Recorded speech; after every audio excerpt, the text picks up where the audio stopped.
Hola, buenas tardes. Buenas tardes a todos.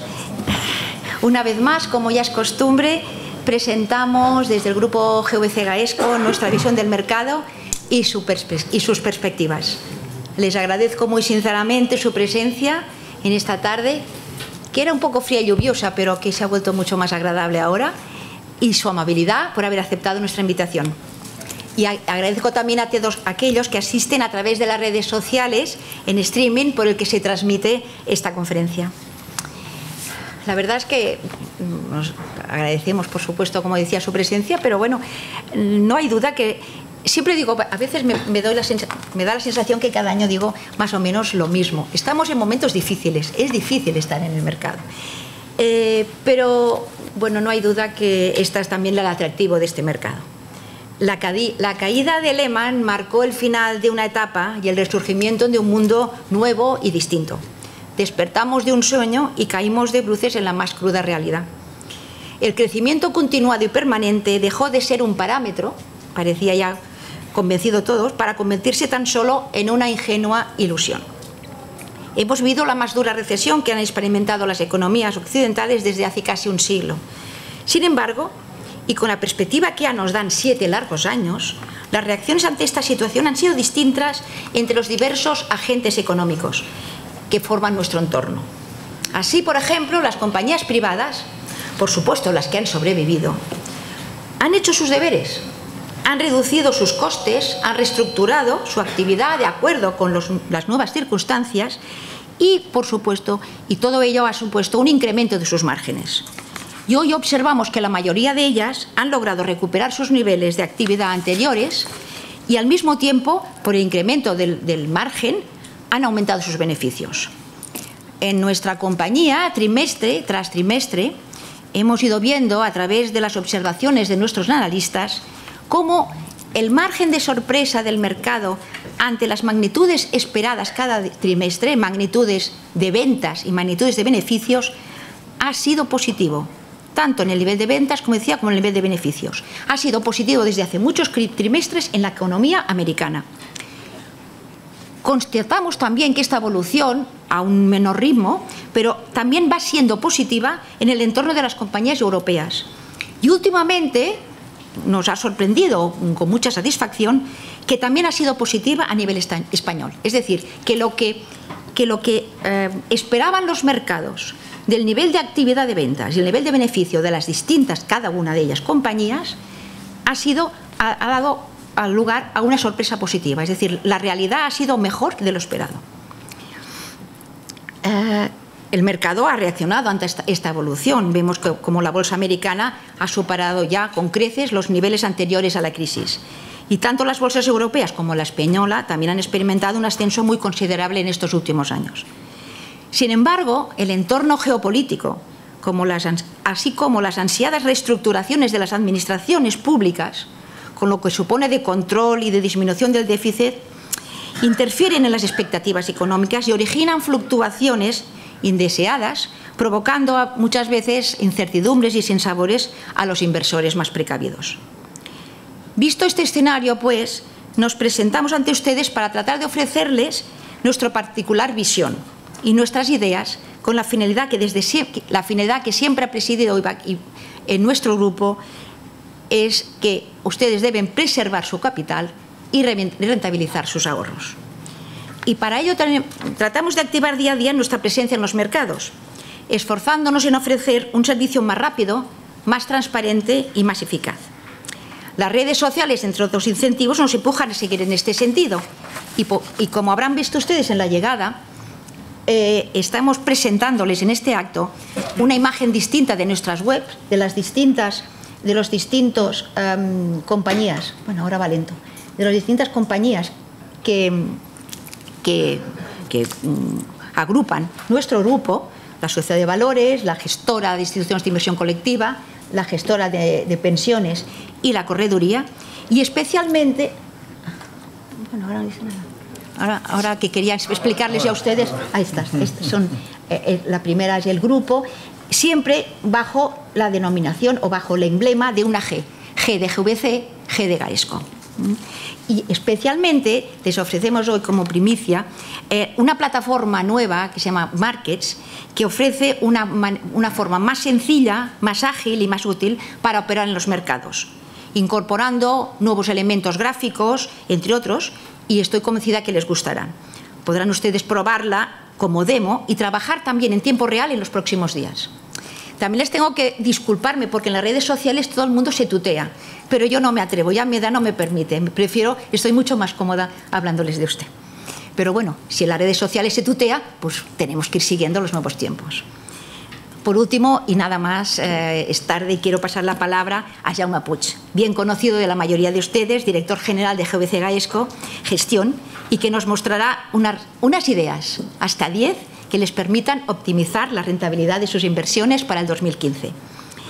Expresar de nuevo mi agradecimiento por su presencia y reiterando de nuevo el compromiso del grupo que presido en ofrecer con independencia, transparencia y honestidad nuestros servicios financieros, ya que si son necesarios nuevos avances técnicos, que lo son, no serían eficientes ni valdrían muy poco si en todo momento no estuvieran presididos por el principio de respeto y la honorabilidad que les debemos.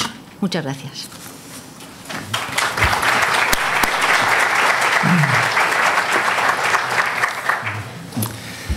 Bueno, buenas noches. Pues es un placer especial estar aquí esta tarde-noche con ustedes y compartir un poco la visión que tenemos de sencillamente de lo que está ocurriendo y de cómo, dada la situación actual, podemos digamos, proceder para tomar un provecho inversor de la misma, ¿no?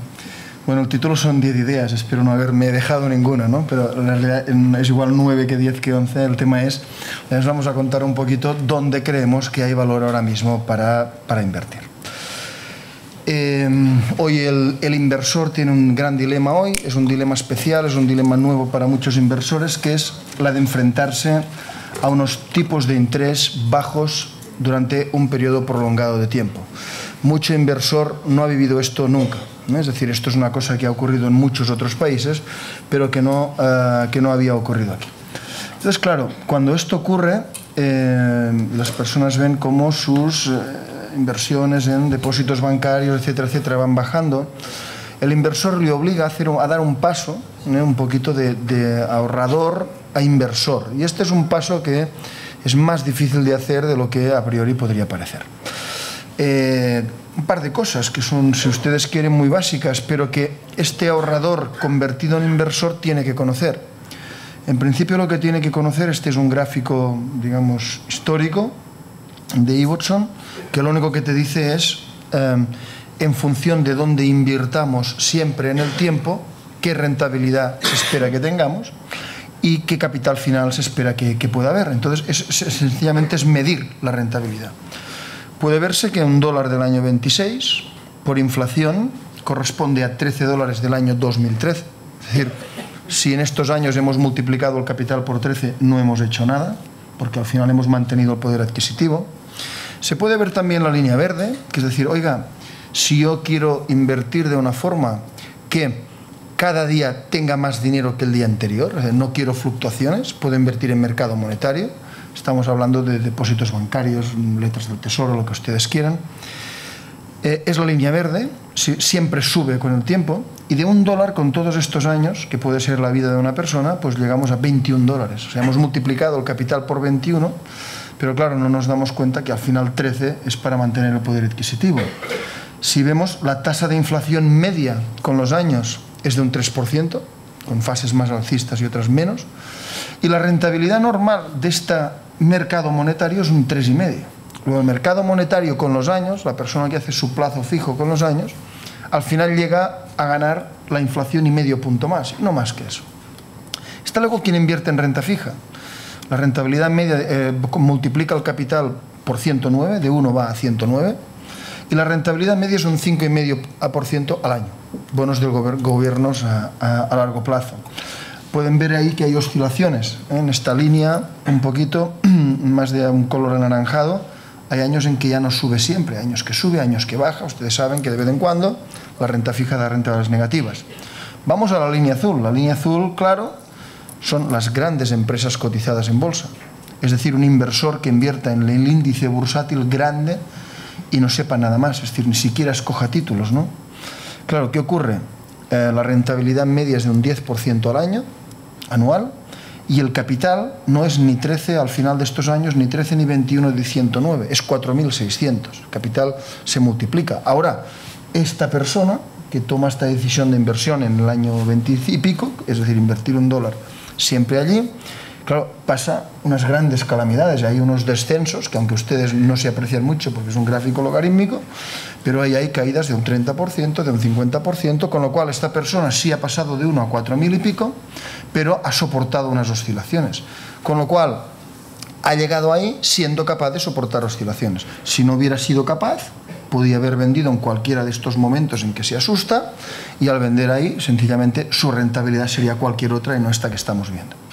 ¿Hay algo más rentable que la gran empresa cotizada en bolsa? Sí, la pequeña. La pequeña empresa, rentabilidad media, los small caps que llamamos, del 12,3%, y el capital final ya no es ni siquiera los 4.600 de las bolsas de los índices grandes, sino 26.600, que a alguien puede parecer que es un capital muy lejano, pero, digamos, rentabilidad media 12 y 12,3% por año. ¿Qué quiero decir con esto?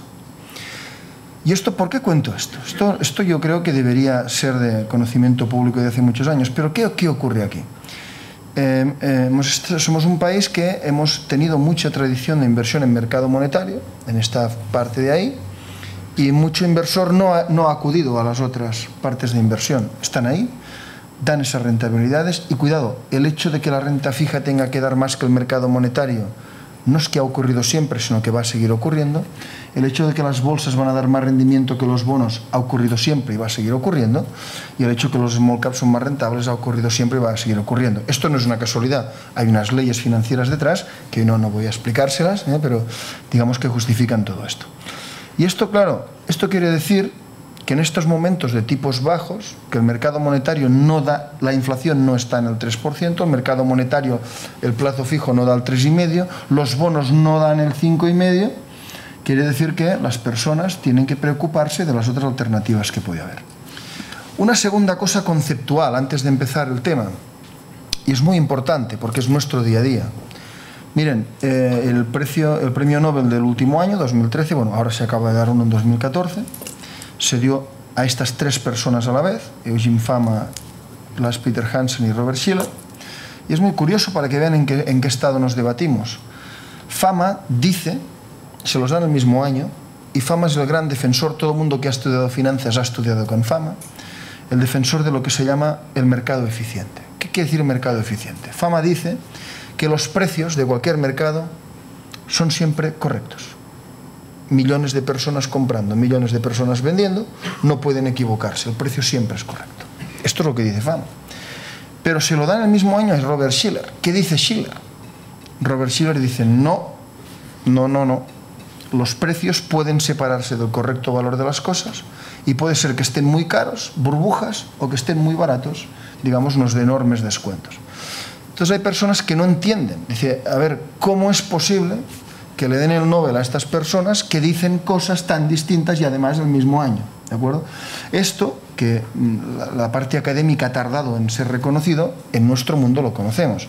¿Qué es lo que ocurre? Fíjense. En nuestro mundo, los precios y el valor, digamos, los precios pueden estar en equilibrio, es decir, un precio puede coincidir con el valor real de ese activo, pero a veces ocurren shocks.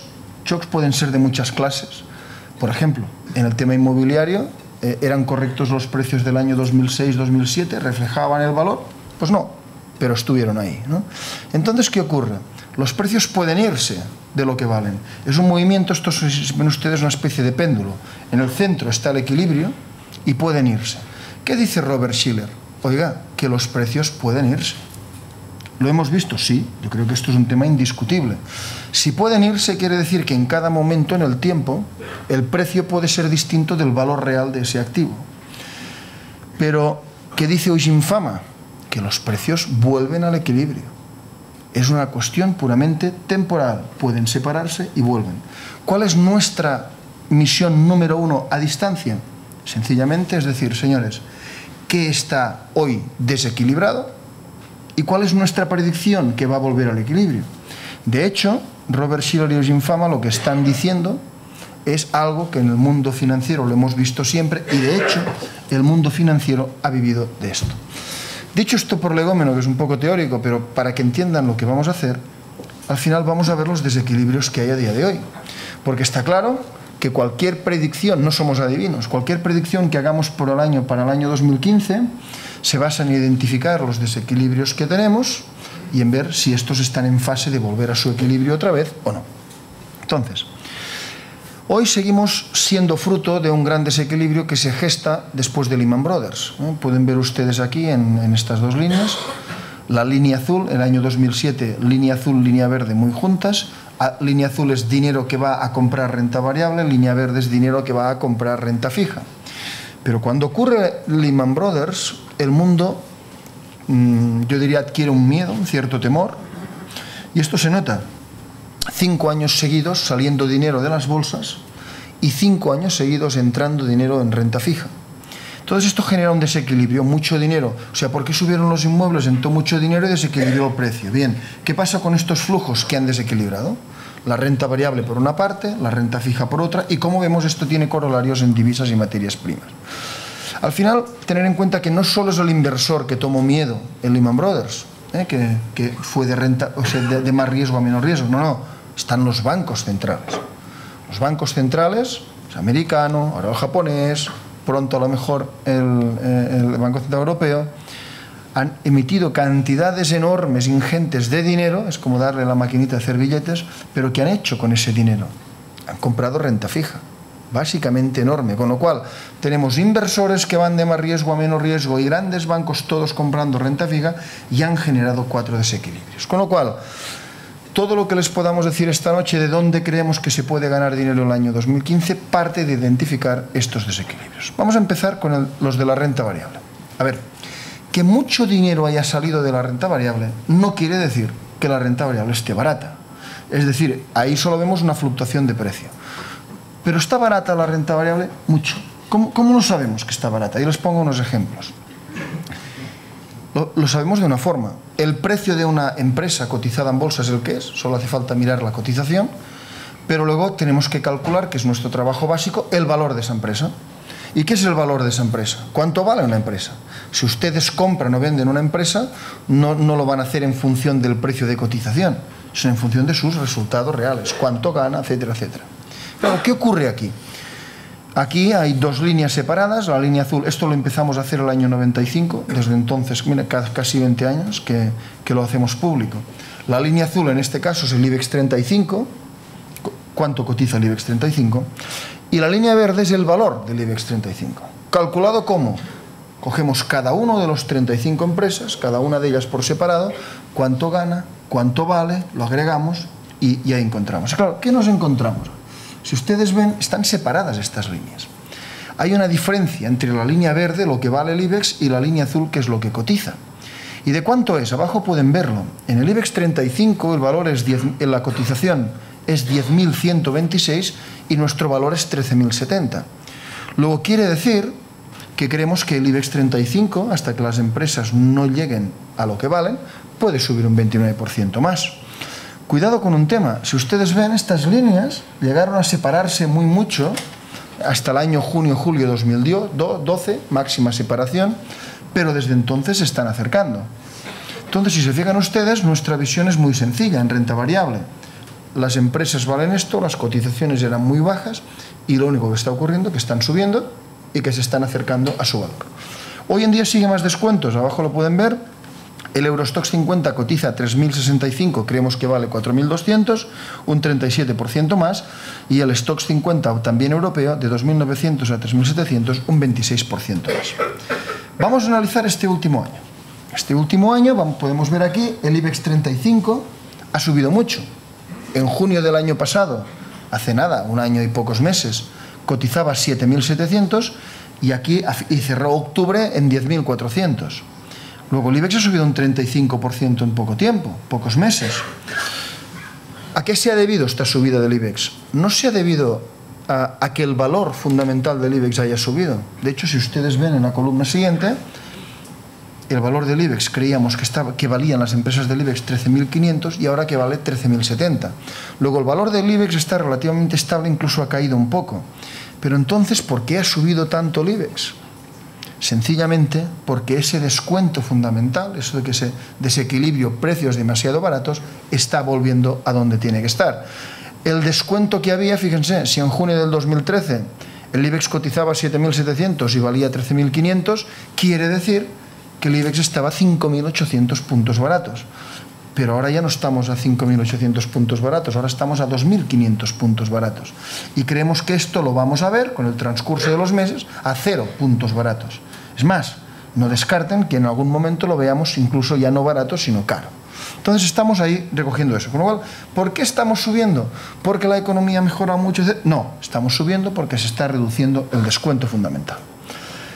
Podemos ver, a principios de año, diciembre de 2013, hacíamos este análisis de cuál era el potencial de subida para los mercados, para una serie de mercados, ¿de acuerdo?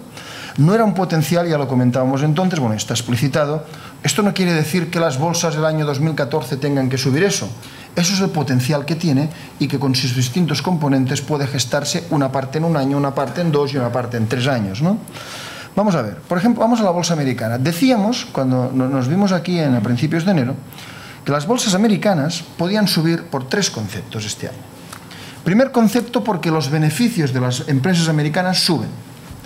¿Cuánto se pensaba? 6,5%. Ahora ha sido más.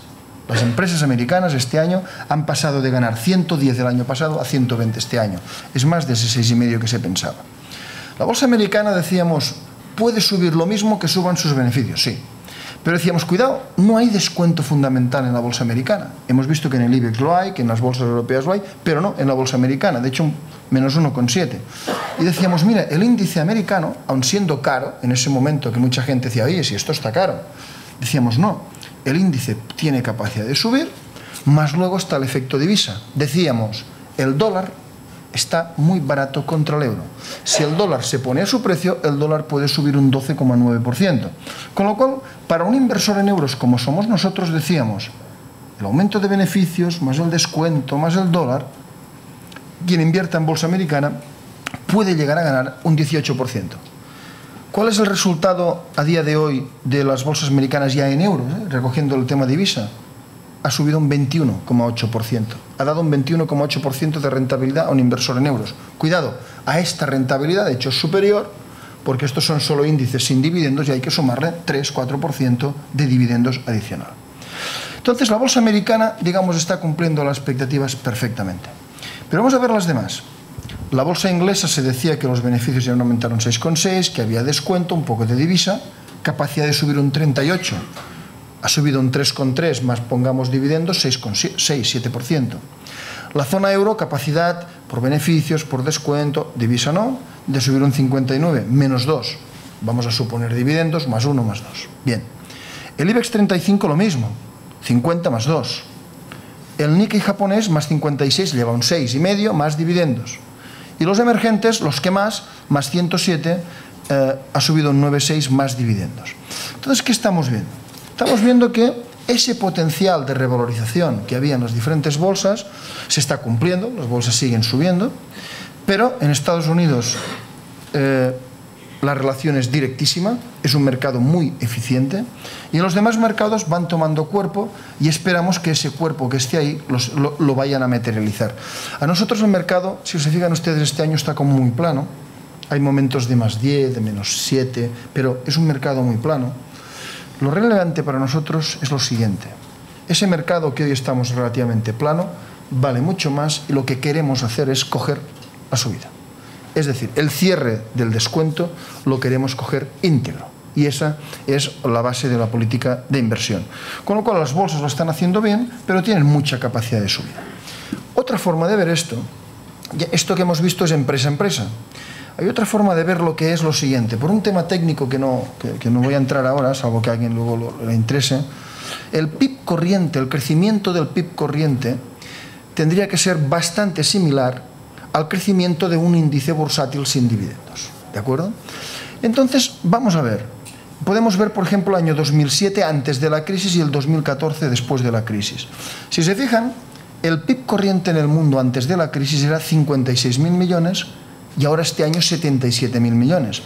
Luego, esto de la crisis, el PIB corriente ha crecido un 36,5% en el mundo. Pero las bolsas en el mundo no han hecho nada en estos años, menos 0,7%.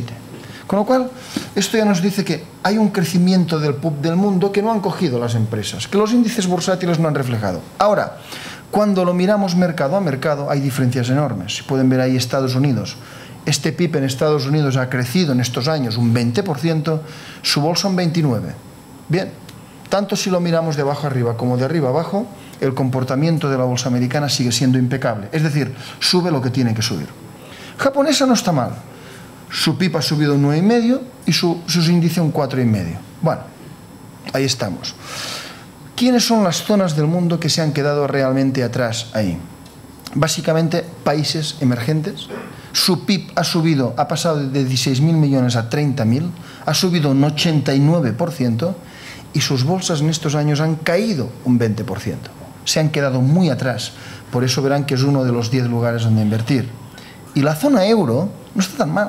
Ha subido un 6,7 en estos años, su PIB es positivo, pero su índice ha caído un 41% desde antes de la crisis. Luego, el mundo acumula un cierto retraso en las subidas bursátiles, no en Estados Unidos, no en otros sitios, pero sí especialmente en zona euro y sí especialmente en mercados emergentes. Si es verdad que hay tanto descuento y que por eso las bolsas están muy baratas, no es suficiente con que hagamos cálculos de arriba abajo, de abajo arriba y nos salga. No, no. Tiene que haber indicios de que esto es así. Y tenemos estos indicios, la verdad es que tenemos todos los indicios. Les voy a poner un ejemplo. Una empresa que teníamos en cartera hasta hace pocos días, Nutreco, una empresa holandesa fenomenal. Aquí en España son los propietarios de Sada, el productor más importante de pollos, número 1 del país, pero tienen en muchos países. Esta gente estaban cotizando a 28 euros hace una semana y poco.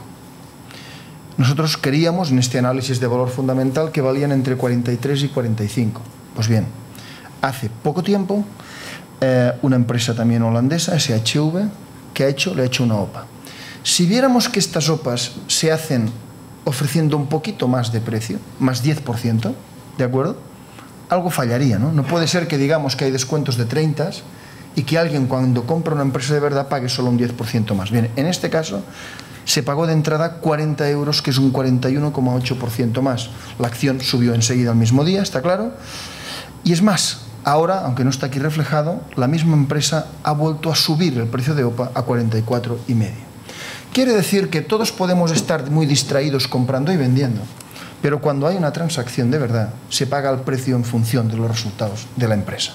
Con lo cual, es más, SHV no se dedica ni al mismo sector que Nutreco, es otro sector, o sea, no tiene sinergias, no tiene nada, es un inversor puramente una gran familia holandesa. Este es un ejemplo, como esto puede darnos un montón solo de empresas que tenemos en cartera. Aquí hubo la DAM hace poco, podríamos hablar de muchas, más 36%, etcétera, etcétera. Pero hay otra cosa, que es muy curiosa, que es, si se fijan ustedes, como los beneficios de las empresas están muy bien, pagan mucho dividendo, mucho, mucho. En este pueden ver en la segunda fila que los dividendos que pagan las empresas no paran de crecer. Si sumados los del Standard & Poor's americano y los de los stocks europeos, de 492.000 millones que pagaban de dividendos el 2009, este año pagan 702.000 millones. Pagan más dividendo porque van ganando mucho más. Pero bueno, hasta ahí es normal, eso ya lo sabíamos. Solo hace falta ver la rentabilidad por dividendo, que es altísima. Pero es que hay otro tema que nos preocupa, que es, bueno, nos preocupa, que nos gusta, digamos. En recomprar sus propias acciones, las suyas, las empresas están gastándose este año 692.000 millones de dólares. Es decir, las empresas este año dedican lo mismo a pagar dividendos que a comprar sus acciones. Y eso tiene que hacernos meditar. Pongámonos en la piel de un consejero delegado de una empresa que gana 100, un beneficio muy alto, que reparte 40 en dividendos. ¿Qué estamos diciendo? Que este consejero delegado está diciendo, otros 40, ¿qué hago con esos 40? Compro mis acciones. Entonces diciendo, bueno, si esto lo están haciendo tantos consejeros delegados, ¿qué ocurre? ¿Por qué lo hacen? Muy sencillo. Porque si su empresa vale esto y cotiza por debajo y compran sus acciones para amortizarlas la mayor parte de los casos, quiere decir que los accionistas todos pasan a tener más parte del pastel, si hacen eso, crean valor para sus accionistas. ¿Y qué ocurre? Que les es más fácil hacer esto en este momento que no incluso ir a hacer una fábrica nueva no sé dónde. Es decir, dan valor a sus accionistas solo comprando sus acciones. Es una cantidad fenomenal. Aparte, compran. Está en máximos la actividad de compras, de fusiones y adquisiciones. Máximos excepto el año 2007, ¿no? Entonces, ¿qué quiero decirles con esto? Esto los anglosajones tienen una frase buena. Mejor comprar que construir. O sea, hoy, para las empresas, les es mejor, digamos, añaden valor al accionista de una forma más fácil comprando sus acciones que no haciendo una nueva fábrica no sé dónde. Esto tiene fecha de caducidad, porque esto añade valor al accionista mientras las cotizaciones sean inferiores. El día que las cotizaciones ya lleguen a subir y alcancen lo mismo que el valor, las empresas ya no crearán valor para los accionistas. Suaranes si hacen esto y sus consejeros delegados tendrán otra problemática, ¿no? Entonces esto es muy sintomático también. Casos muchísimos. Pero claro, muy bien, digamos, detectamos mucho valor, un gran desequilibrio, sabemos el porqué y además lo detectamos, lo cuantificamos, sabemos dónde hay que invertir. Pero entonces hay gente que dice, pero oiga, miran estos gráficos como este y dicen, este es el gráfico de las bolsas mundiales. Dice, oiga, las bolsas mundiales están en máximos históricos, todas ellas. De hecho, hizo máximos históricos técnicamente el 3 de julio. ¿Me está usted diciendo que tenemos que invertir aquí? ¿De acuerdo? Y esto asusta a ciertos inversores. Es más, esto es Estados Unidos. El Standard & Poor's, pueden ver ustedes, está arriba de todo. Dicen, oiga, es que el Standard & Poor's los máximos históricos los ha hecho esta semana, ni siquiera en julio. Esta semana, máximos históricos. Dice, oiga, ¿me está usted diciendo que tenemos que invertir aquí? Bueno, eso le recuerdo que hace años que decimos que se tiene que invertir, ¿no? Pero vamos a día de hoy, 2015, que es de lo que hablamos. Lo primero que les diría es, bueno, los gráficos están muy bien, pero vamos a ver los beneficios.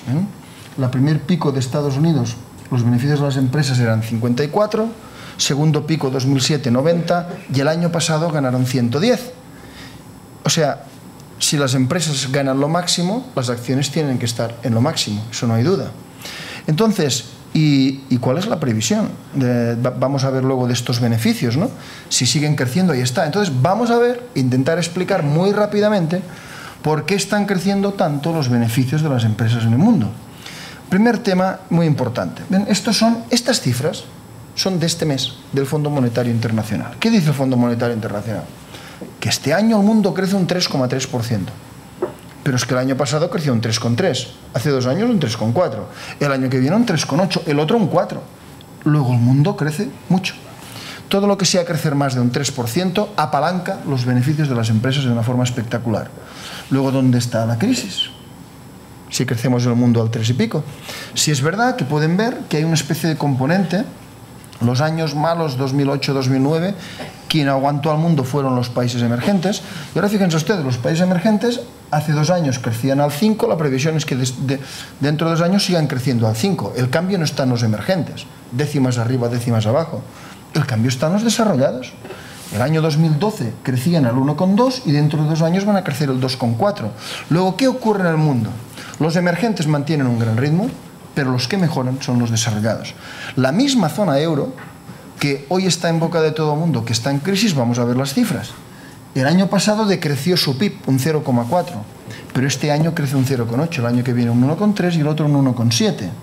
Con lo cual, la zona euro al final refleja un poco esa mejora que está en todos los países desarrollados, que es cierto que no vienen todos en el mismo momento. Estados Unidos está por delante, otros por detrás, pero esa mejora es generalizada.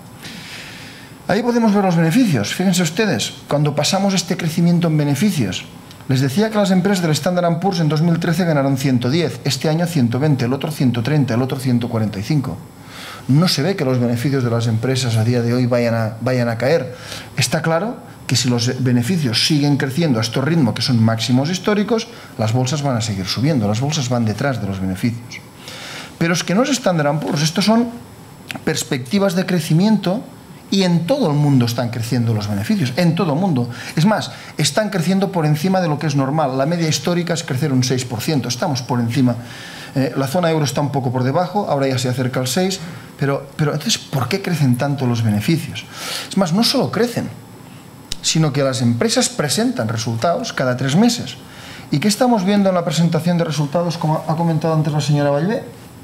Pues vamos a ver, este tercer trimestre del año llevan presentadas unas empresas en Estados Unidos y unas empresas en Europa, no ha acabado todavía, pero que vemos que hay sorpresas generalizadas en ventas. Por ejemplo, en Estados Unidos, de las empresas que han presentado, 178 han presentado menos ventas de las previstas, 266 más. Si hacemos la división, 1,49. Todo lo que sea por encima de 1 es muy bueno. Quiere decir que hay más empresas positivas que negativas. Pero claro, es que si vemos, en Estados Unidos hay sorpresa positiva de beneficios, de ventas, pero ya la hubo el trimestre anterior. De hecho, las empresas americanas llevan muchísimos trimestres dando sorpresas positivas de ventas. Pero lo importante no son las ventas, son los beneficios. ¿Y cuáles son las sorpresas de beneficios? Pues miren, en el trimestre anterior el ratio fue 3,18 en Estados Unidos y este es 4,11. Es decir, por cada empresa que presenta peores resultados, 4 mejor. O sea, ¿de qué estamos hablando? Que el año pasado los beneficios fueron estos, este año se prevía un crecimiento, pero cuando se presentan son mejores al crecimiento que se preveía. Pero en Estados Unidos llevamos viendo esto años. ¿Cuál es la mayor diferencia? La zona euro. La zona euro, este ratio en ventas es 1,64 y el ratio en beneficios 1,52. No veíamos esto en la zona euro desde el primer trimestre del 2010. ¿Qué está pasando con las empresas de la zona euro que de repente empiezan todas a... las ventas son mejor de lo previsto y los beneficios son mejor de lo previsto? Es el gran cambio de este trimestre. La gran sorpresa de este trimestre es este. Hasta ahora los ratios eran 1,1, 1,2. Vamos a entrar ahí y vamos a verlo. Al final, lo que está pasando en el mundo, y aquí voy muy deprisa, es que este crecimiento en el mundo se plasma en cifra de ventas. Por ejemplo, este es un ejemplo que voy dando recurrentemente. Línea roja, venta de coches en el mundo. Línea azul, venta de coches en España. En el año 2005 aquí vendemos 1.600.000 y pico coches, máximos históricos, pero el año pasado vendimos 722.000 coches. O sea, estamos en menos de la mitad. Pero el mundo, que vendía 47 millones de coches cuando nosotros estábamos en máximos, el año pasado vendió 65 millones de coches, máximos históricos. ¿De acuerdo? Nunca. Está claro que no se venden aquí, pero es que el mundo, digamos, es muy grande y hay muchísimos países creciendo. Turismo global.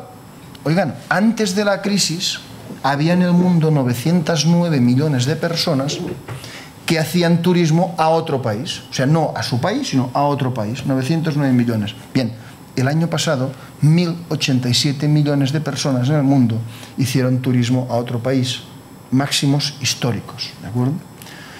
Venta de relojes suizos, máximos históricos. Nunca los relojes suizos, los de más calidad, habían vendido tantos relojes. El doble que hace unos años. Ahora sí, con una pequeña diferencia.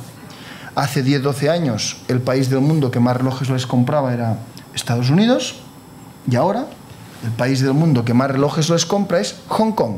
Hong Kong compra el doble de relojes que todo Estados Unidos junto. Lo que está ocurriendo aquí, les voy a poner un ejemplo para que vean qué es lo que está haciendo que las empresas lo estén haciendo también. Y vamos a poner un ejemplo muy sencillo. Esto es la población mundial. La población mundial no para de crecer. 1980 había 4.400 millones de personas y este año que viene 7.300 millones de personas.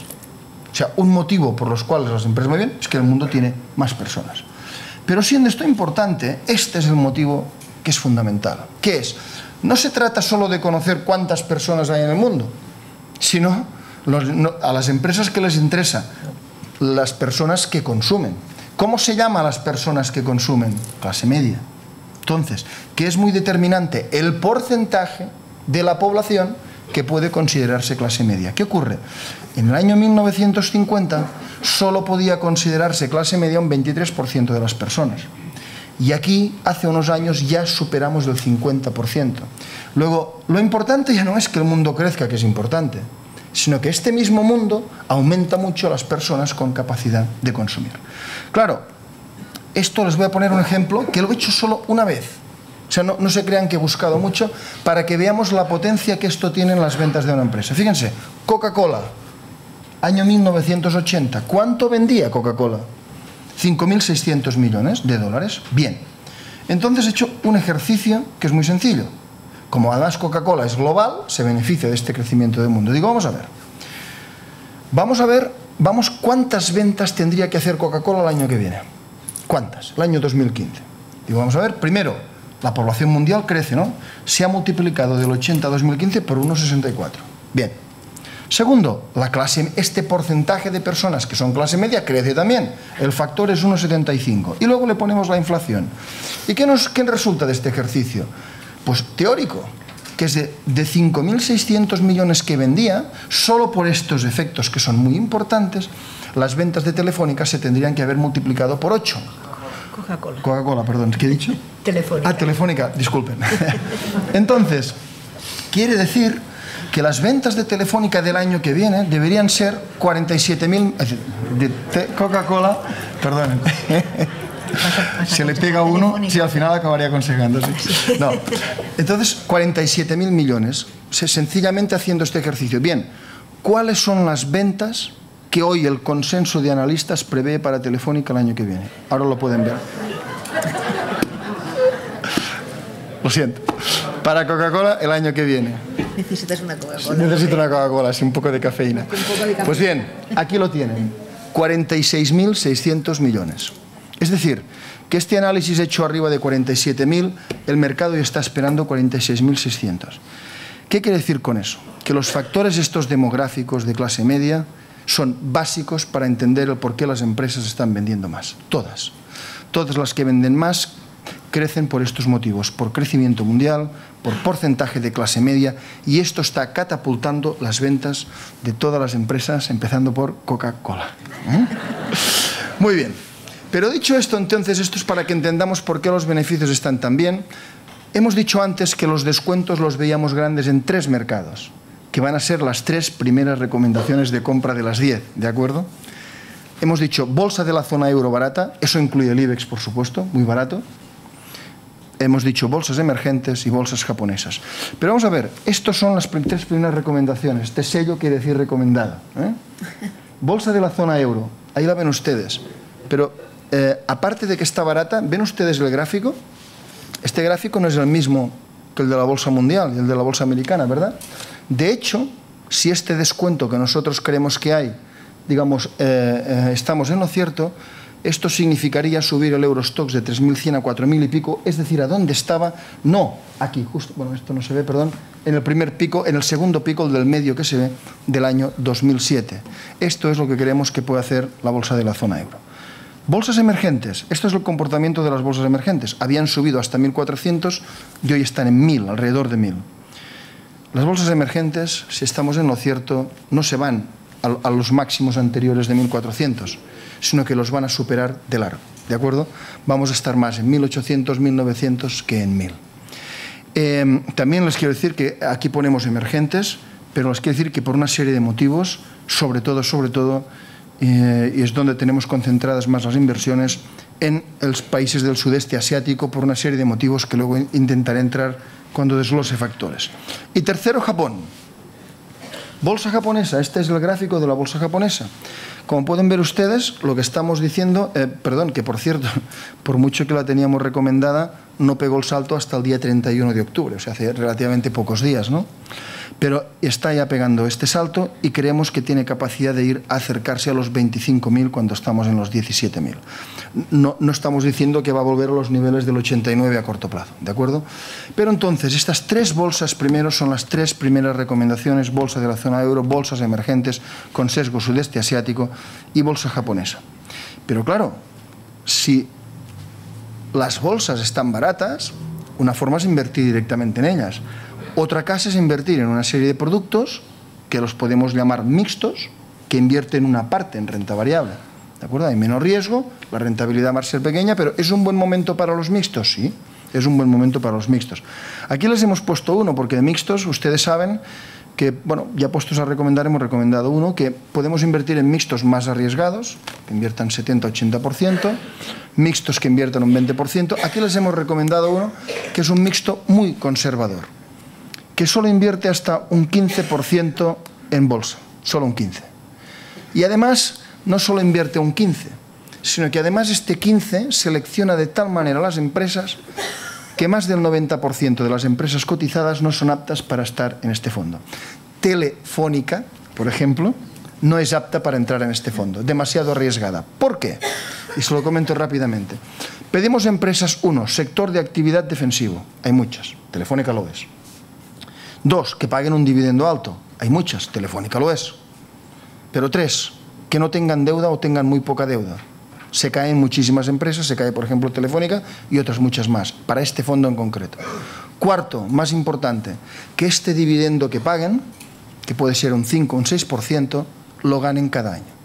Es decir, son empresas que generan un 9 o un 10% de rentabilidad en caja y que destinan un 5 o un 6% a dividendos. Si no lo ganan cada año, no invertimos. Claro, esto quiere decir... esto es un fondo, porque como solo hace este 15% y tan defensivo, bueno, este es un fondo que nosotros creemos especialmente apto para aquellos inversores conservadores, digamos, que invertían en plazo fijo en depósito bancario. Es la alternativa más conservadora con rentabilidad que apreciamos que puede tomar ese inversor. De hecho, lo hicimos hace poco tiempo, en mayo del año pasado, y es la línea azul, lleva un 5% y algo de rentabilidad, que de entrada es más de las previsiones que tiene, porque esto la idea es batir a los plazos fijos, depósito bancario y 1,5 punto más. Estamos por encima. La línea azul es el fondo y la línea roja es otras clases de participaciones del fondo que pagan cupones cada 3 meses, con lo cual no es que baje, es que va pagando cupones. En diciembre pagamos 2,38%, en marzo 1,32%, en junio 1,049% y en septiembre no hemos pagado porque no ha llegado. Pero para que vean, hay por ejemplo personas este año que cobraron más en los 3 meses de marzo, de 1,32, que lo que van a cobrar en depósitos todo el año. Este es un mixto conservador. Sería la cuarta idea. Está claro que ustedes pueden decir, ¿y si compro un mixto menos conservador? No. Es igualmente, digamos, acertado. Vamos al segundo desequilibrio. Hemos dicho renta fija desequilibrada y mercado monetario desequilibrados. Muy bien. Primero vamos a ver por qué. No porque todo el mundo haya puesto dinero en renta fija en estos años tiene que estar desequilibrado. ¿Cuándo vemos que está desequilibrado? Bueno, cuando comparamos, pueden verlo aquí, las tasas de inflación con los tipos de interés a 3 años y a 10 años. Hemos visto que en el equilibrio la inflación está en el 3 y el depósito al 3,5 y la renta fija a largo plazo al 5,5, ¿no? Esa sería una relación de equilibrio. 3, 3,5, 5,5. Bueno, ¿dónde estamos? Gran Bretaña, tasa de inflación 1,26. Tipos a 3 meses 0,45. Luego no está cumpliendo la máxima de equilibrio, que el tipo a 3 meses tiene que ser superior a la inflación. Estamos en tipo real negativo. Algo falla aquí. Pero sobre todo, vamos al tipo de 10 años, 2,20. Estamos muy alejados. Las tasas de inflación con estos tipos estamos muy alejados. Alemania, tasa de inflación 0,85. Hemos dicho que el mercado monetario da medio punto más que la inflación. No, 0, estamos al 0. De hecho, la curva de tipos alemana está negativa 3 años. Pero bueno, pero es que el 10 años tiene que ser bastante superior a la inflación, 3, 5,5. No, es que el 10 años está por debajo de la inflación, 0,81. Luego, tasa negativa invirtiendo a 10 años. Estados Unidos, 1,66. El tipo a 3 meses, 0. No es superior a la inflación.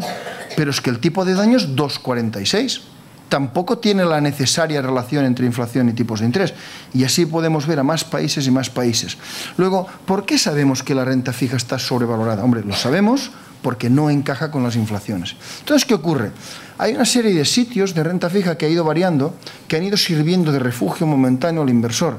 Lo que estamos viendo es que estos están muy agotados. Por ejemplo, esto es la diferencia entre lo que paga el bono de 10 años americano y lo que paga el bono de 10 años alemán. Normalmente hay una diferencia de 0,3, 0,4. No. Hoy la diferencia es de 1,5 puntos.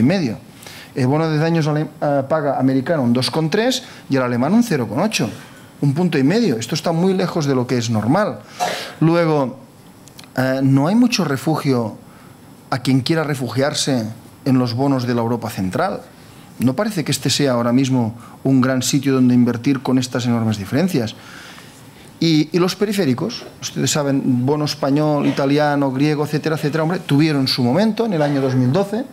Pueden ver ustedes la línea azul, por ejemplo, estamos hablando del bono español, pueden ver la línea bono español a 5 años y pueden ver la línea roja bono americano a 5 años. Bien, en el 2012 nosotros pagábamos mucho más que el bono americano a 5 años, pero las líneas se cruzaron este año y ahora no es que se han cruzado, es que se han cruzado del todo. Un bono americano a 5 años paga un 1,6 y un bono español un 1 y un bono italiano un 1,15. Entonces, ¿ustedes creen que el inversor de Abu Dhabi se va a refugiar en bono periférico pagando menos que lo que paga en el bono americano? Difícilmente. Luego es otra oportunidad que estuvo aquí y se ha acabado. Entonces, ¿qué más oportunidades hay? Sí, está muy de moda la renta fija en bonos emergentes. Claro, esto es el diferencial de los bonos emergentes. Hay momentos gloriosos de comprar bonos emergentes, año 2000, 2001, 2002, 2003, gloriosos. Año 2009, spreads muy altos. Pero ahora con 347 puntos estamos en spread normal. ¿Qué quiere decir que el spread es normal? Que si los tipos suben en los países desarrollados, como este spread es normal, también van a subir los tipos en los emergentes. El spread no va a compensar. ¿Y esto qué quiere decir? Que van a caer de precio. Igual que los bonos que pueden ser centrales. Entonces, no tenemos refugio en bonos emergentes. Hay gente que se refugia porque busca este 3,5. Pero lo que debería preocuparse es si cuando suban aquí los tipos largos, si este spread se va a quedar igual o se va a reducir. Si se queda igual, estos bonos van a caer de precio también. Entonces, claro, fíjense, ¿dónde estamos aquí? No tenemos refugio en zona euro, en periféricos, ni mayor duración, ni high yield emergentes, ni corporates. Y es más, os digo una cosa, ¿por qué pagan tan poco los bonos? ¿Por qué? Bien, si mucho dinero va a los bonos, sube su precio y baja la rentabilidad. ¿Qué nos recuerda esto? La crisis inmobiliaria. ¿Por qué quien compraba pisos el año 2006-2007 le pagaban tan poco de rentabilidad de alquiler? El alquiler más o menos era el mismo, quizás subiendo algo, pero al ser el precio tan alto, la rentabilidad de alquiler bajaba. Entonces la rentabilidad de alquiler era muy pequeñita y era un indicio de que aquello estaba sobrevalorado. Pues este indicio, que estuvo aquí años, 2005, 2006, tardan estas cosas, al final se materializó. Y entonces, ¿qué nos preocupa? Nos preocupa mucho un tema, que es que hay una especie de huida hacia bonos de alto riesgo, ¿no? High yield, corporativos, de empresas más que dudosas en algunos casos, hacia emergentes. Pero cuidado, ¿saben qué nos recuerda esto? Nos recuerda un caso para poner el ejemplo. Cuando el año 2006-2007, imagínense aquella persona que tenía un inmueble en la mejor zona de Madrid, ese inmueble subió mucho de precio. Entonces, si el hombre detecta que aquello está sobrevalorado, lo mejor que puede hacer es vender el inmueble. Ya volverá a comprar el inmueble cuando dentro de 10 o 15 años esté barato, ¿no? Venderlo. Esto es lo correcto. Pero lo que se está haciendo pasando de renta fija de alta calidad a renta fija de baja calidad para buscar TIR, ¿saben qué se está haciendo? Se está haciendo lo siguiente. Venda usted el edificio aquí en Castellana, este que tiene, y ese mismo dinero se va usted a 300 kilómetros y construya usted allí porque le pagan un poco más de rentabilidad. ¿Qué está haciendo el inversor cuando está haciendo esto? Está aumentando enormemente su riesgo. Porque cuando los tipos suban o cuando los pisos cayeron, ¿qué ocurrió? ¿Qué cayó más? ¿Los pisos a 300 kilómetros o los pisos aquí en el centro de la Castellana? O sea, se está tomando más riesgo y ese mayor riesgo, además, le puede costar caro a muchísimos inversores. Con lo cual, no puedo recomendarles aquí nada. Entonces, claro, ¿cuál es la recomendación aquí? Venda futuros del bono a 10 años. Tanto americano como en la zona euro. Y alguien dice, oiga, pero vender bonos de la zona euro cuando probablemente el primer trimestre del año que viene el Banco Central Europeo va a hacer un quantitative easing y va a comprar bonos. Bien, solo pregunto, ¿lo tiene descontado el mercado de renta fija o no? Este hecho. Porque hemos visto con otros quantitative easing que cuando empieza el quantitative easing los tipos suben y no bajan. ¿De acuerdo? Es un tema de descuento. Entonces, creemos que aquí, este año 2015, la forma de ganar dinero ahí va a ser vendiendo futuros de los bonos a largo plazo. ¿Pero queda algo en renta fija para comprar? Sí. Sexta recomendación, bonos convertibles, de empresas de calidad. ¿Dónde creemos que está el valor? Miren, el bono convertible tiene la parte de renta fija y la parte de renta variable convertible en acciones. Creemos que aquí hay mucho rendimiento todavía porque creemos que hay rendimiento en las acciones. Con lo cual, esta parte de bono convertible va a venir el rendimiento por la beta de las acciones, no tanto por la renta fija. También les diré una cosa, cuidado con que bonos convertibles, es decir, no compren ningún bono convertible de ninguna empresa que ustedes no comprarían, digamos, sus acciones. Hay bonos convertibles de empresas que nunca compraríamos sus acciones. Por eso ponemos bonos convertibles de calidad. Sexta recomendación para el año que viene. Desequilibrio de divisas. Este es muy interesante. Desequilibrio de divisas, básicamente, en nuestro caso, que es el del euro, es el siguiente caso. Euro caro, muchos años. Otras divisas baratas. El mundo ha jugado esta baza porque en los Estados Unidos fueron muy rápidos, rapidísimos. Al final, ¿qué pasa? ¿Por qué el mundo empezó a bajar sus divisas, haciendo políticas para hacer bajar sus cotizaciones que en la zona euro no hemos hecho? Básicamente el tema es el siguiente. Cuando con Lehman Brothers se teme que el crecimiento mundial va a ser pequeño, a futuro, dice, mira, el crecimiento mundial es este pastel, ¿no? Pues yo quiero que mis empresas, de este pastel que va a haber, tengan un trozo más alto. ¿Cómo haces esto? Bajando tu divisa. Esto Estados Unidos lo ha hecho de una forma rápida, fenomenal, etcétera, etcétera. Con lo cual las empresas americanas durante muchos años han estado cogiendo una parte mayor del crecimiento de lo que quizás les hubiera correspondido. Y las de la zona euro, menor, porque en la zona euro hemos tenido una divisa cara.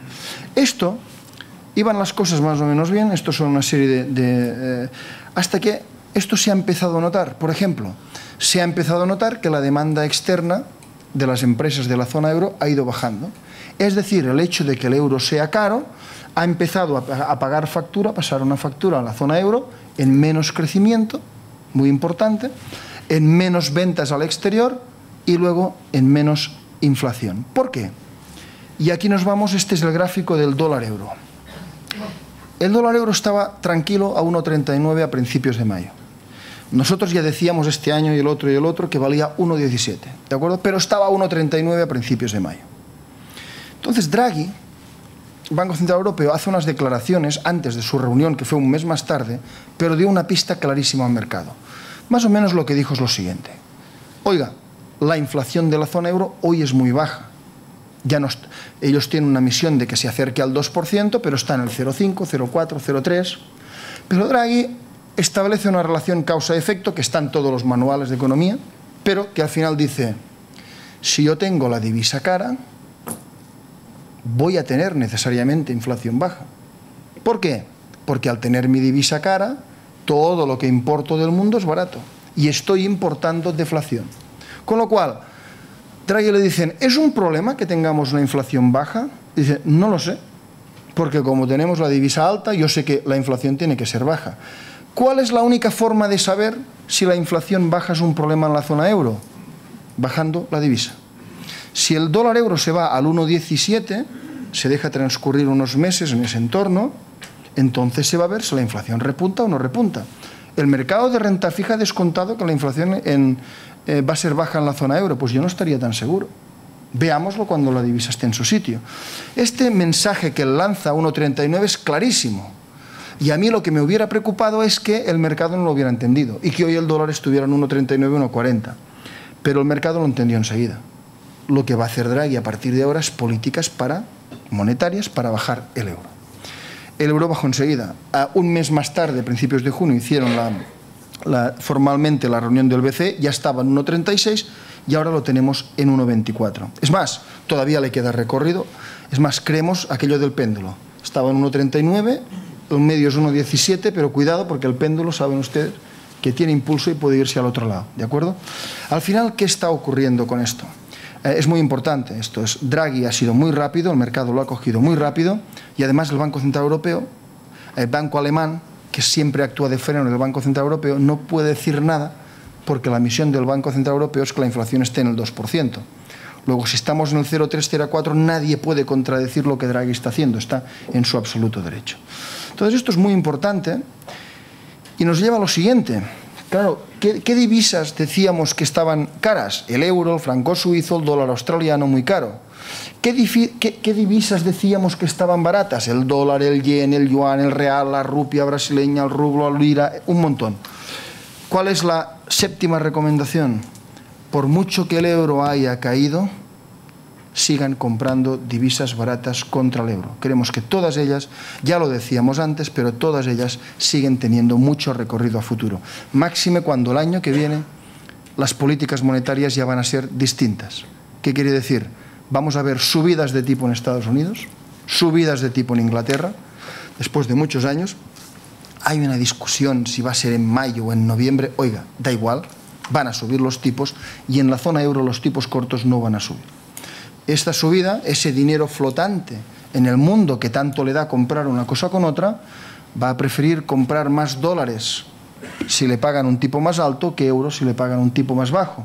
Con lo cual creemos que el dólar seguirá subiendo y con él muchas de estas divisas, ¿de acuerdo? Con lo cual compre divisas baratas. Materias primas. Vamos a ver, interesante, este es el precio del petróleo. Ha caído mucho. Estaba hace unos meses en 115 y ahora está en 81. Casi es un 30% de caída.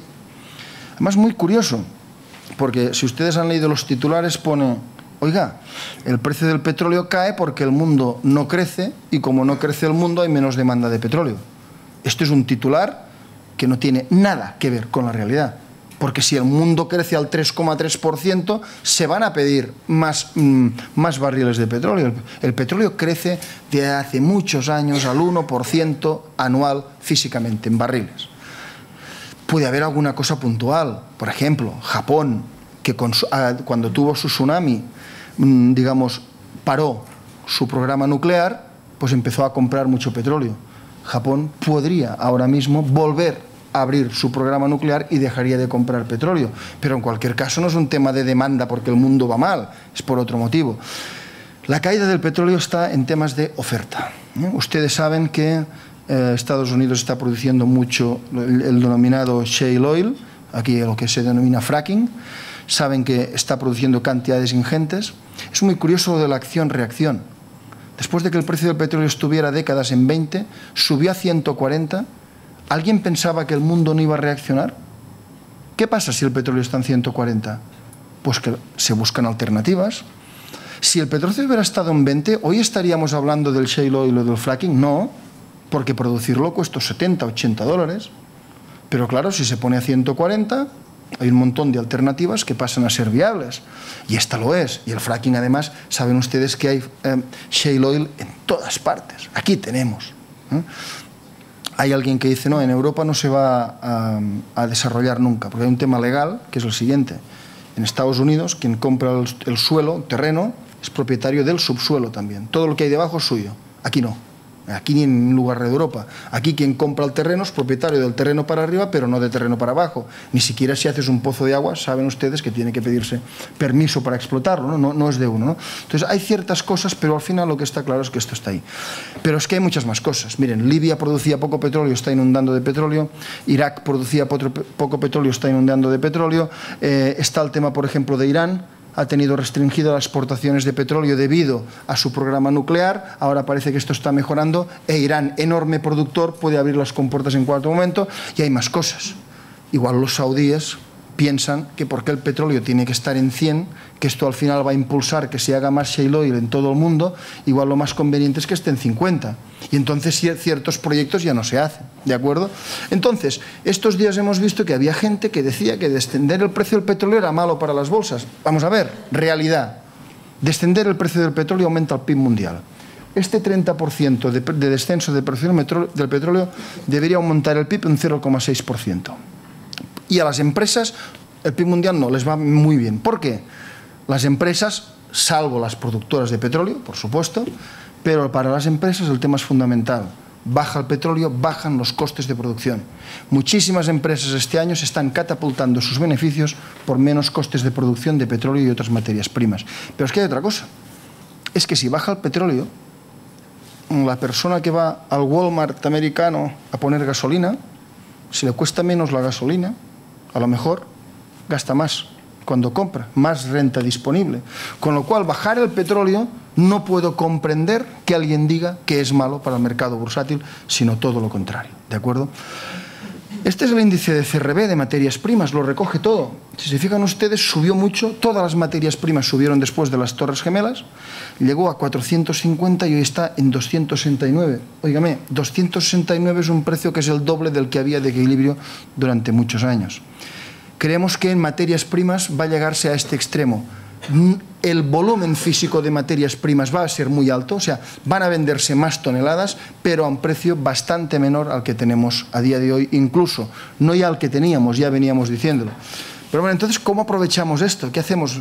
¿Le recomiendo que vendamos futuros de petróleo? Que también, o de otro material. Bueno, vamos a uno más fácil, ¿de acuerdo? Esta es la recomendación, vendan oro, ¿de acuerdo? Ya lo decíamos en su momento. Llegó a 1900, ahora está en 1159 y seguimos diciendo hay que vender oro. Aquí no les explicamos mucho el porqué, solo ven ese círculo rojo. Esto es, el oro tiene un componente refugio y esto es Lehman Brothers. Cuando hubo el problema de Lehman Brothers, ¡boom!, el oro subió por tema refugio. Bien, esos niveles luego ha seguido subiendo, ya no por refugio, porque el mundo ha ido muy bien, sino sencillamente por aceleración. Pues bien, el petróleo, el oro, vaya lío con los nombres hoy, el oro que está en 1159, no vemos ningún motivo para que cotice más allá de 800, 700 dólares. No vemos ningún motivo, creemos que va a seguir cayendo. No está aquí, tengo una presentación solo de elementos de oferta y de demanda de oro que nos conducen a decir que el precio va a estar más quizás en el rango de 700 que no el de 800. Con lo cual, a pesar de haberse ganado dinero con ello estos últimos 3 años, les seguimos diciendo, sigue siendo el momento de vender oro. Formas muchas, les hemos puesto una ahí arriba que es, por ejemplo, un ETF inverso, pero hay formas muchas de hacerlo. Ineficiencias. Vamos a ver, este es un tema relevante. Porque hemos acabado los desequilibrios y no hemos llegado a 10. ¿Qué hacemos? ¿Paramos? Vamos, seguimos un poquito. Iré muy rápido ya porque hemos empezado un poco tarde. A ver, ¿hay ineficiencias en los mercados? Las hay. Nosotros tenemos una división de retorno absoluto que solo busca ineficiencias en los mercados. Bueno, aquí hay una parte teórica que me la salto un poco y les pongo un ejemplo. Por ejemplo, ¿qué es una ineficiencia de mercado? Pues miren, ineficiencia es lo siguiente. Es decir, señores, por ejemplo, nosotros hay una de estas ineficiencias que, bueno, tenemos 19 estrategias que aprovechan 19 ineficiencias, fruto de un I+D de muchos años, les voy a contar solo una, y esta es una que hace lo siguiente. Miren, los mercados hay veces que piensan racionalmente y hay veces que el pánico se apodera de los agentes y dejan de pensar. Nosotros decimos o piensan con la cabeza o piensan con el estómago, ¿no? Pero a nivel de mercado. ¿Cómo podemos ver esto? Pues una de las estrategias que hacemos es la siguiente. Señores, analizamos la correlación de miles de activos financieros. Vamos a poner, por ejemplo, miles de activos, empresas que cotizan en bolsa. ¿Qué es lo normal? Que cuando todos pensamos racionalmente, hay unas empresas que suben, otras que bajan, en función de si cada uno lo hace mejor o peor. Mientras estas correlaciones son así normales, decimos todo está bien. ¿Pero qué ocurre? Hay veces en que todas las empresas, buenas, malas, etcétera, se mueven todas a la vez. O bien porque suben todas de golpe, quiere decir que ya no pensamos, lo compramos todo porque estamos en euforia desmedida, o bien porque bajan todas de golpe, y eso quiere decir que ya no pensamos porque estamos en un pánico desmedido y vendemos cualquier cosa. Tenemos unos modelos, que es estas zonas rojas, que lo que hacen es analizan estas correlaciones. Si las correlaciones son normales, invertimos normal, pero si las correlaciones son altísimas, bajo determinados parámetros, salimos absolutamente de la inversión, porque quiere decir que el mercado es irracional. Actuando de esta forma, la línea verde es comportamiento de las bolsas y la línea roja es el comportamiento de esta estrategia, que como ven ustedes tiene periodos donde no está invertido y no está invertido porque detecta que hay irracionalidad. Bien, esta es una estrategia. Entonces, fíjense bien, estas estrategias, no invertimos si las empresas están mejor o peor, no. ¿Cómo está la correlación? Tanto. En función de esto invertimos más o menos, ¿no? No tiene que ver. Entonces, de estas tenemos 19. ¿Qué ocurre? Estas son algunas de estas 19. Si en este momento tenemos como estos 19 sistemas buscando las 19 ineficiencias para tomar una decisión de inversión, ¿qué ocurre? Si hoy estas ineficiencias no estuvieran encontrando nada, estos sistemas, les diríamos, mire, hay muchas ineficiencias, pero hoy no encontramos ninguna. Si no encontramos, no va a haber rentabilidad. Pero hoy las encontramos, sí. Este es el grado de utilización de las ineficiencias, este es otro grado de utilización de ineficiencias que tenemos. ¿Y cómo están las ineficiencias hoy? Están encontrando cosas. Si encuentran cosas, creemos que va a haber rentabilidad. Aquí podemos ver uno de estos, de retorno absoluto. La línea amarilla sería invertir en bolsas, la línea verde es esta inversión de retorno absoluto, que con un criterio determinado. Y aquí podemos ver, abajo estarían los mercados de renta variable desde máximos, zona euro, y todas las demás líneas son nuestras estrategias de retorno absoluto. ¿Qué quiere decir retorno absoluto? Aprovechamos estas estrategias para hacer, número uno, proteger el capital en casos muy malos. Una de estas estrategias está diseñado para que si todo se hunde pierda no más de un 3,7-3,8% a un año vista. Otra es un poco más agresiva, está diseñado para si todo cae mucho y las bolsas se hunden un 50%, no pierda más de un 6% a un año vista. Claro, están diseñados y evidentemente pueden ver que han cumplido, con bolsas bajando, estos han protegido capital y han subido. Entonces esto, yo lo que les quiero decir, el rendimiento esperado de estas estrategias está entre un 7 y un 8% neto. No lineal, sino con sus movimientos. Esto es el retorno absoluto y es una enorme y ferviente recomendación. ¿Por qué? Porque creo que todo el mundo debería tener retorno absoluto por defecto, es decir, una gestión que se preocupa primero de las pérdidas y segundo de acotar pérdidas y segundo de rentabilidad, pero además en este momento que falla la renta fija, uno de los destinatarios naturales de renta fija es ir de renta fija a retorno absoluto, quizás la más conservadora, hay varias formas. ¿Hasta qué? Hasta que la renta fija esté en sus equilibrios, entonces una parte de ese dinero puede volver a renta fija en su momento. Con lo cual, novena recomendación. Nos queda una, vamos a ver. La única se basa en la volatilidad. Yo sé que hay veces que ustedes pueden leer en los periódicos que la volatilidad es muy alta, pero lo cierto es que la volatilidad es muy baja.